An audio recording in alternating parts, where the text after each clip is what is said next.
Pues sin más que decir, voy a pasar la palabra a José María Cruz Sagredo García. Él es ingeniero técnico forestal y gerente de la empresa Malla Forestal y va a tratar su ponencia sobre la regeneración de la dehesa. Yo tengo que hablarles sobre la regeneración de la dehesa. Entonces, lo que voy a hacer es darles una breve charla sobre la regeneración de la dehesa como ingeniero técnico forestal y después como gerente de Malla Forestal. Ya al final, en la calle, pues quería mostrarles el producto que vendemos en Malla Forestal, montar uno y demás. Pero bueno, quería sobre todo darles un punto de vista técnico sobre esta cuestión. Entonces, a mí me toca hablar de la regeneración de la dehesa y, aunque estas ponencias se llaman Dehesas con Futuro, les voy a echar un jarro de agua fría. ¿Por qué? Porque la regeneración de la dehesa, por desgracia, o es, en la mayoría de las dehesas del oeste ibérico, o es defectiva, o sea, o no es suficiente, o directamente no hay regeneración. Cuando hablo de regeneración me refiero a la regeneración del arbolado. El pastizal se regenera, lógicamente el ganado también se regenera, puesto que los ganaderos van dejando terneras o corderas jóvenes para ir reponiendo su cabaña ganadera, pero lo que es el arbolado, la masa arbolada de la dehesa, por desgracia, no se regenera. Y no se regenera en cantidad suficiente como debería ser para que la dehesa sea sostenible en el futuro y siga siendo un ejemplo de desarrollo sostenible desde hace muchos siglos. Entonces, bueno, lo primero que quería decir, la dehesa, entendemos como dehesa un bosque humanizado, está muy intervenido por el hombre, está muy clareado. O sea, las densidades son mucho menores que las densidades arbóreas que aparecerían ahí de forma natural si eso evolucionara por sí solo sin la intervención del hombre, y empobrecido en especies. O sea, el hombre desde hace muchos cientos de años ha empezado a aprovechar la dehesa con el ganado y poco a poco ha ido eliminando los árboles que le interesaban menos, como pueden ser los perales silvestres, el espino majuelo, toda la vegetación acompañante como el matorral, pues todo eso lo ha ido eliminando y ha ido dejando las especies que le interesaban más. ¿Cuál es la especie que más le interesaba? Por lo menos en las dehesas de nuestra zona, la encina. Donde no hay encina, el rebollo.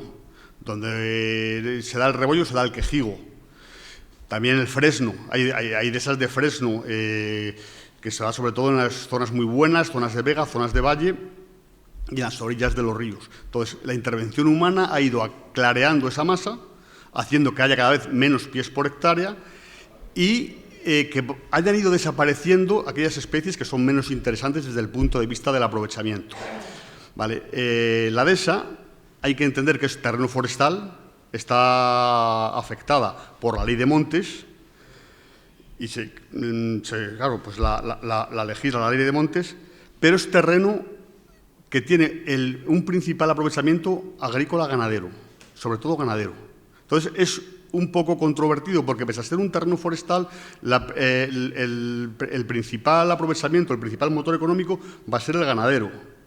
Entonces, esto causa una situación un poco especial. Para hablar de regeneración de la dehesa, claro, entendemos que estamos hablando de la regeneración del arbolado.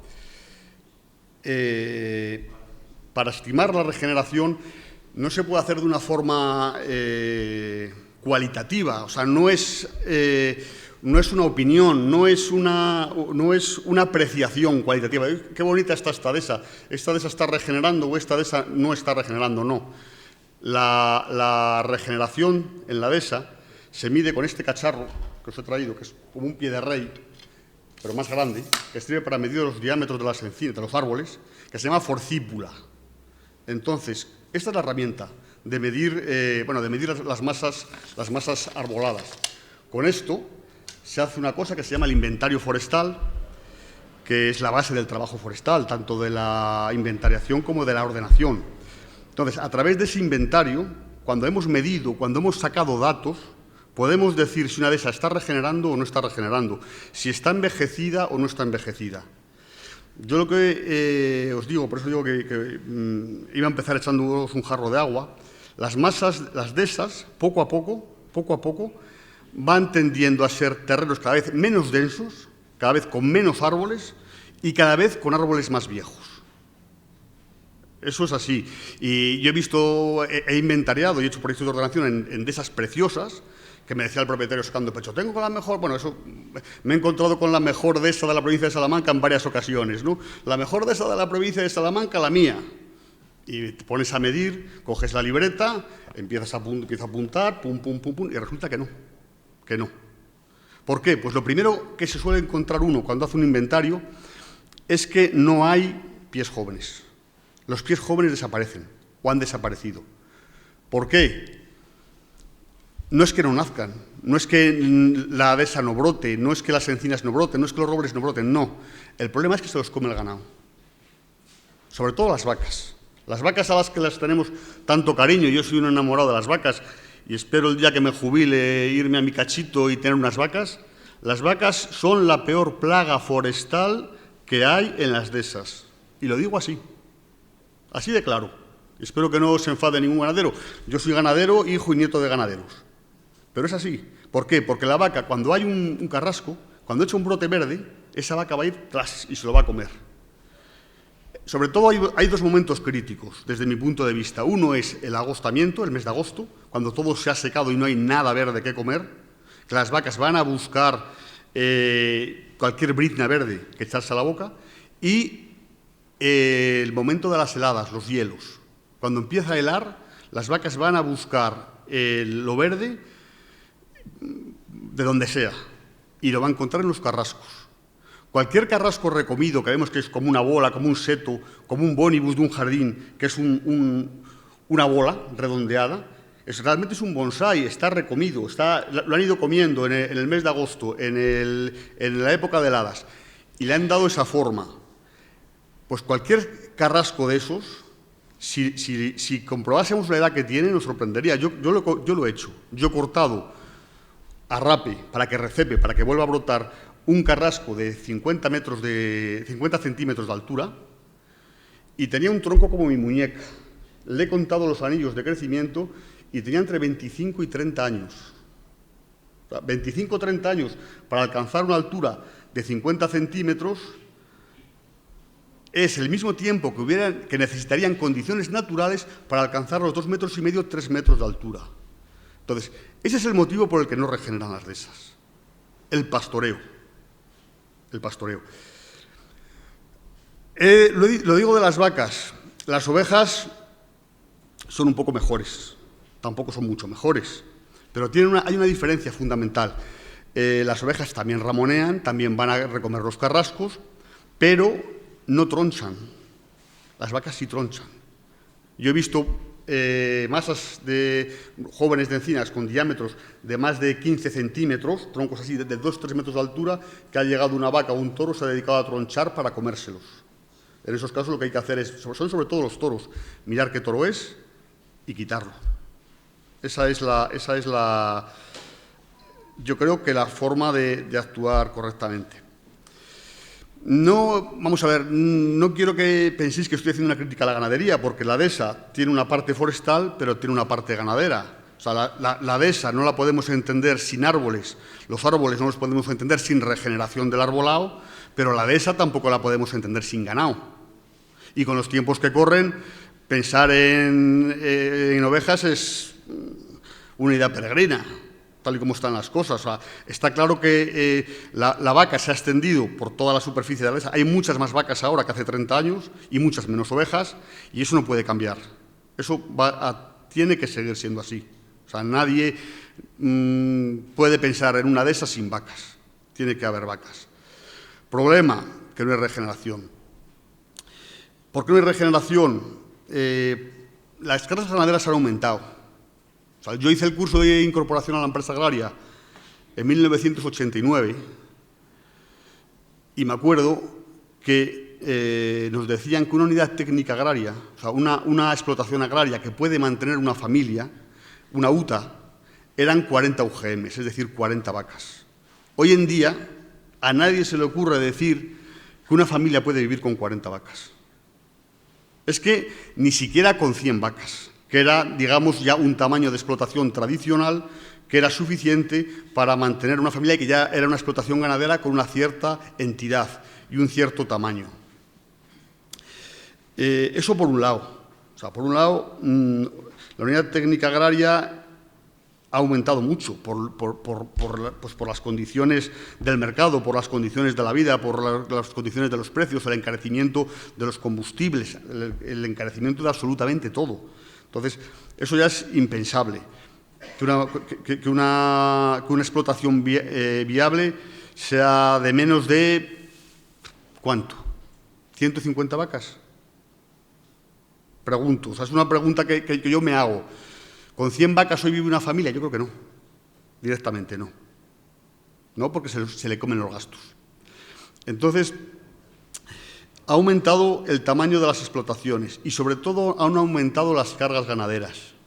Yo recuerdo, cuando yo era un chaval, de lo que me decía mi padre, me decía, mira, hijo, nosotros en ese terreno nuestro del campo Charro, del campo de Ledesma, para cada vaca 3 hectáreas.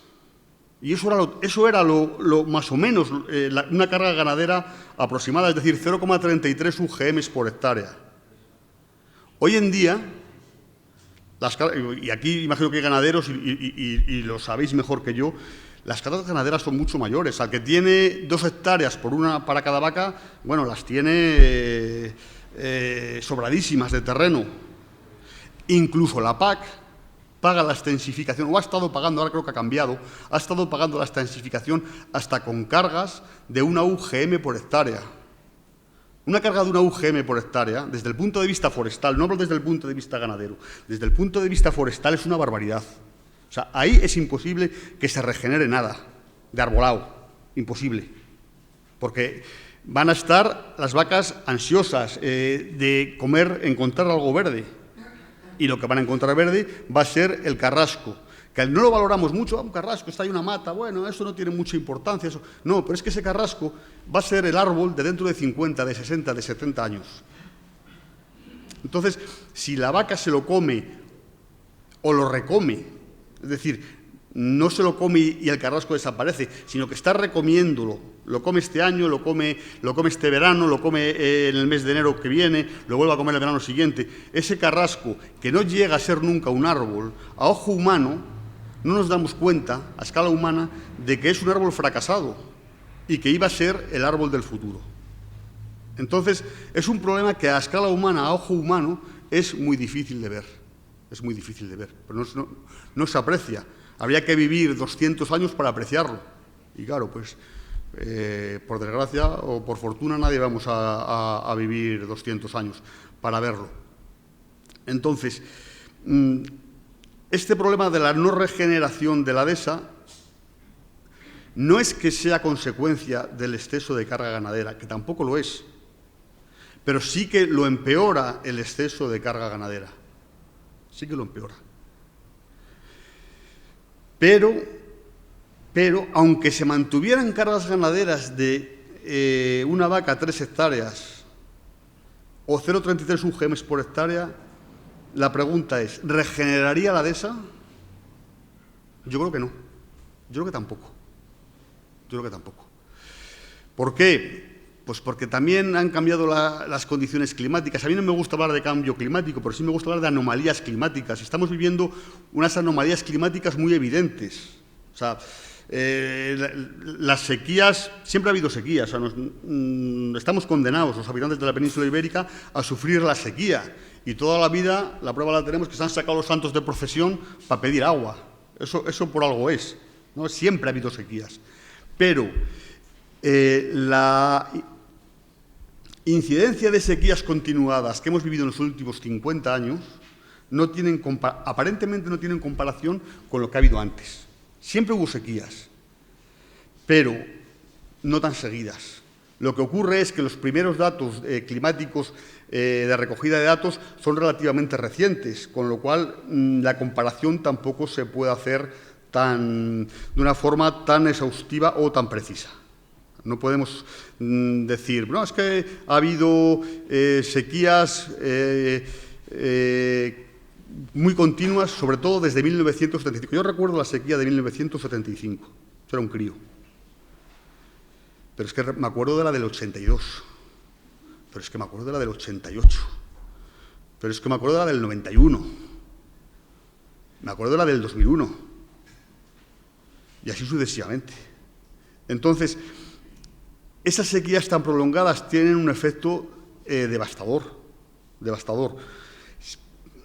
Por sí solas, sobre las masas arboladas, por sí solas, porque al final muchos árboles se secan, pero sobre todo porque esas sequías continuadas que van enlazando unas con otras y que no nos damos cuenta, pero es que a las masas arboladas casi no les da tiempo a recuperarse de una sequía, porque tardan tiempo en recuperarse, y ya están en otra. Ya viene la siguiente. Pues el efecto de esas sequías, unido a la sobrecarga ganadera, es lo que, a mi juicio, provoca la falta o la poca regeneración de la dehesa, de los montes adhesados. Y la falta de regeneración de las dehesas lo que nos va a llevar es, en un plazo corto, a lo mejor para nuestra escala largo, pero en un plazo de manejo, en un plazo climático, en un plazo de manejo forestal corto de 50, 60 años, si no hacemos algo, a que la mayoría de las dehesas dejen de ser dehesas y se conviertan en pastizales. Ojo, los pastizales también mantienen el ganado. Lo que hay que preguntarse es si queremos pastizales o queremos dehesas, porque son cosas distintas. Porque incluso esos pastizales que vemos, que hay un árbol aquí, un árbol allí, con densidades de 10, 12 pies por hectárea, eso no son dehesas. Y desgraciadamente eso es lo que cada vez abunda más. Eso se llaman oquedales. Oquedales. Son pastizales con arbolado, pero no dehesas. Una dehesa tiene que tener una densidad como mínimo de 40, 50 pies por hectárea. No se puede hacer medias, pero la mayoría de los inventarios forestales en dehesas dan densidades de lo que consideramos dehesas de 22, 25 pies por hectárea. O sea, ya estamos casi en la mitad de lo que debería de haber. Entonces, esa es la situación un poco catastrofista, pero es que yo no la puedo pintar de otra manera. Desde el punto de vista técnico, insisto, y es desde el punto de vista técnico, no es una opinión cualitativa. ¿Qué bonita es esta dehesa? ¿Qué está regenerando? No. Medidas. De esas en las que se han inventariado. Y vamos a ver las clases diamétricas. Las clases diamétricas son, digamos, las clases de edad. Como no podemos medir la edad de un árbol, se mide su diámetro y se clasifican en grupos según su diámetro, que más o menos corresponde con las clases de edad. Corresponde con las edades. Hay diferencias. Pero como no tienen un DNI, no tenemos una partida de nacimiento, pues las tenemos que agrupar por su diámetro. Cuando se hace un inventario, yo he hecho muchos cientos de hectáreas de inventario, me llama mucho la atención porque sale todo, o sea, sale un poco la historia de ese monte. Y ves la mejor finca de la provincia de Salamanca y faltan 2 clases diamétricas. O sea, hay 2 clases diamétricas que no aparecen. En unas son unas, en otras son otras. Pero eso es muy grave, es como si en una población humana dices, es que de repente no hay personas de 30 a 40 años, ni de 40 a 50. Pues eso en el futuro te va a provocar un salto, que va a llegar un momento en el que no hay personas produciendo, personas trabajando. En nuestro caso son encinas produciendo bellotas. Es lo que va a pasar. Y luego, sobre todo, las clases diamétricas más defectivas son las bajas, son los pequeños, los árboles pequeños. Te encuentras con que los pies de 10 a 20 centímetros prácticamente están desaparecidos, no hay. Y es la base de la pirámide. Yo preparé un PowerPoint, pero es que no me... En el que había hecho pues unas diapositivas. He empezado a hablar, la verdad, y no la he puesto. Eso sería la distribución de cómo tendría que ser un bosque. Si os dais cuenta, aquí serían los árboles de 10 centímetros, de 20, los de 30, los de 40, los de 50, los de 60, y de aquí para adelante ya serían los extramaduros. Son árboles ya con mucha edad que se consideran extramaduros, que han sobrepasado la edad de jubilación. A mí me hace mucha gracia cuando he dado alguna charla diciendo a la gente, no, es que las encinas viven menos de lo que se piensa la gente. Las encinas viven 500 años, una encina, cada 10.000 hectáreas. Las encinas no se puede hablar de los árboles, no es bueno hablar de vida, hay que hablar de turno productivo. ¿Cuánto vive una encina? ¿Cuál es el turno de una encina, mejor dicho? Digamos la edad de jubilación. Pues la edad de jubilación de la encina son los 200, 240 años. La encina que está por encima de los 200, 240 años, digamos que ha superado la edad de jubilación. Que hay que mantenerla, que no debemos cortarla, sí, hay que dejarla porque no hay otra cosa, porque no viene una detrás para sustituirla, y hay que dejarla. Pero, si vamos a una desacción de inventario, lo normal es encontrarnos con un porcentaje altísimo de la masa está de esta edad para allá. Y de esta edad, que son las productivas, para acá, haya muchas menos de las que tiene que haber. Y si os fijáis, esto que está puesto así, si nosotros lo pusiéramos en vertical, se parecería mucho al diagrama de población humana que vemos pues en muchos sitios, pues el diagrama de la población de tal sitio, y está envejecida. Claro, lo normal es que una población, este diagrama de población humana, tuviera esta forma, que es esta misma, girada. Y si esto lo ponemos en vertical, nos damos cuenta que a los árboles de la dehesa les pasa lo mismo que a las poblaciones humanas. Hay muchos viejos y muy pocos jóvenes. Y eso nos va a llevar a la, no desaparición, pero a la transición de la encina al pastizal, de la encina al oquedal, al pastizal arbolado. Pero ya no será una dehesa. ¿Que no lo veremos? Seguro que nosotros no lo vamos a ver, pero la generación siguiente sí que lo va a ver.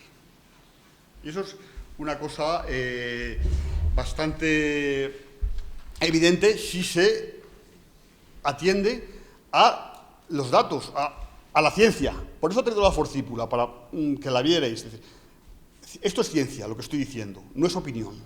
Y es así, por desgracia. Métodos de... Bueno, me dicen que termine. Métodos de regeneración de la dehesa, o bien con protectores, es decir, protegiendo árbol a árbol en número suficiente, o repoblando. La repoblación tiene un problema, y es que es más cara y que la superficie que repoblemos van a tener los árboles todos la misma edad. Y eso es menos estable. Es mejor tener una población con diferentes individuos con diferentes edades. Y esto es lo que os puedo contar hasta ahora, porque me dicen que tengo que terminar y me estaría otra media hora hablando, pero tengo que terminar. Luego, si os quedáis, que traeré un protector de los que fabricamos en malla forestal, pues os puedo contar un poco más, o luego en el debate. Y por último, que tenía que haber dicho lo primero, pediros perdón porque me he retrasado esta mañana, porque pensé que era 1:30 y resulta que era un cuarto de hora antes. Muchas gracias.